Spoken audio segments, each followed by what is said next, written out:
విజయవాడలో world class amenities తో luxury land mark ready to occupy budget friendly premium gated community మన కానూరులో PVR elite. Green energy సెక్టార్లో భారతదేశం కీలక పాత్ర పోషించబోతుంది. ఇందులో ఆంధ్రప్రదేశ్ది మరింత చురుకైనటువంటి భాగస్వామ్యం కాబోతుంది. దీనికి ప్రధానమైన కారణం ఈ ఏడాది ప్రారంభంలో ప్రధానమంత్రి నరేంద్ర మోడీ విశాఖ తీరంలో బీజం వేసినటువంటి green hydrogen hub, national green hydrogen hub operations మొదలుపెట్టింది. అక్కడ వివిధ సంస్థల స్థాపన ప్రయత్నాలు జరుగుతున్నాయి. ఎన్టీపీసీ ఆధ్వర్యంలో ఏర్పాటైనటువంటి ఈ national green hydrogen energy limited company ద్వారా, గ్రీన్ ఎనర్జీ లిమిటెడ్ కంపెనీ ద్వారా ఈ ప్రాసెస్లన్నీ కూడా చూస్తుంది. ఇప్పుడు ఒక కీలకమైనటువంటి ఒప్పందం కుదిరింది.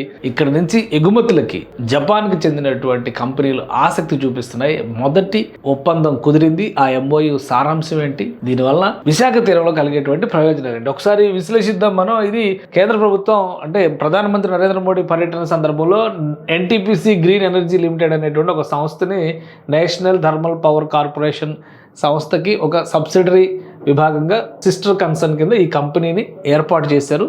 1200 ఎకరాల్లో ఒక భారీ హబ్ని తయారు చేస్తారు. అక్కడ green hydrogen, green ammonia, green methane ఇట్లా చాలా రకాల ఉప ఉత్పత్తులు నెట్ జీరో ఎమిషన్స్ టార్గెట్తో వీటన్నిటిని కూడా ప్రారంభిస్తారు. సో దీనికి సంబంధించి మొదటి ఒప్పందం కుదిరింది జపాన్లో. జపాన్కి చెందినటువంటి ఎనాయిస్ కంపెనీ, ఇది ఒక భారీ సంస్థ జపాన్లో. దాంతో ఒప్పందం కుదిరింది. ఆ ఒప్పందం సారాంశం ఏంటనేది ఒకసారి మనం చూద్దాం. ఇక్కడ NTPC green energy limited, subsidiary of NTPC limited. అంటే ఎన్టీపీసీ లిమిటెడ్ అంటే అందరికీ తెలిసిందే national thermal power corporation limited.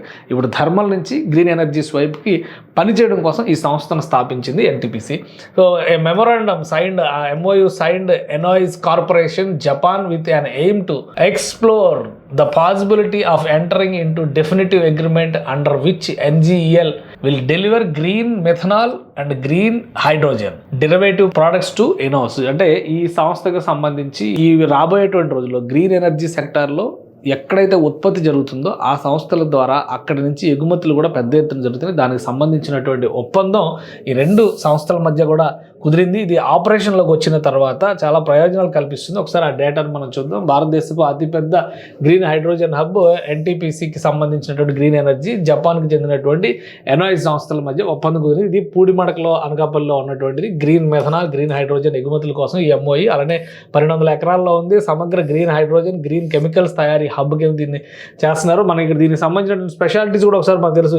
7 గిగావాట్ల పునరుత్పాదక విద్యుత్ సామర్థ్యాన్ని ఇక్కడ ఈ హబ్లో ఉంటుంది. అలానే కార్యకలాపాలు ప్రారంభమైన తర్వాత ప్రతి సంవత్సరం 2.5 మిలియన్ టన్నుల గ్రీన్ కెమికల్స్ ఎగుమతి చేయాలనేది టార్గెట్. సో ఈ ప్రొడక్షన్ స్టార్ట్ అయ్యే లోపు వివిధ సంస్థలతో ఒప్పందాలు కుదుర్చుకునేటువంటి ప్రక్రియని ఎన్టీపీసీకి చెందినటువంటి గ్రీన్ ఎనర్జీ లిమిటెడ్ సంస్థ మొదలుపెట్టింది.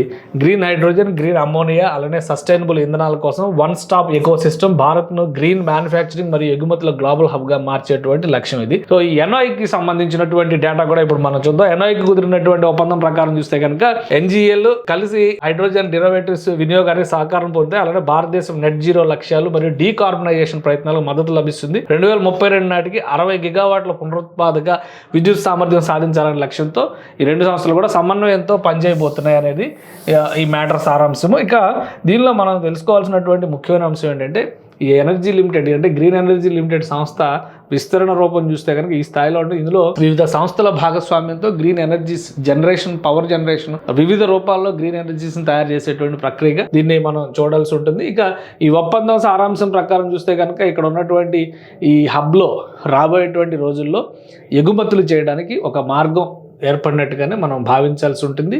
దీనికి సంబంధించి ఈ డేటా కూడా మనం ఒకసారి చూడాలి. ఎందుకని ఈ విశాఖపట్నం పూడిమడక కేంద్రమే అనేటువంటిది అంటే ఇది ఎగుమతులకు అనువైనది, ఈస్ట్ కోస్ట్కి కనెక్ట్ చేసేటువంటిది. ఇక్కడ చూస్తే కనుక ప్రాజెక్ట్ లొకేషన్ పూడిమడక, అలాగే ల్యాండ్ సైజ్ 1200 ఎకరాలు, 1000 కోట్ల ఇన్వెస్ట్మెంట్స్. మొత్తంగా ఇది కంప్లీట్ అయ్యేసరికి అయితే దాదాపు 1,80,000 కోట్లు అంచనా వేశారు. ఇక ఎయిర్పోర్ట్ దగ్గరే ఉంటుంది, సీషోర్కి 2 కిలోమీటర్ల దూరంలో ఉంటుంది.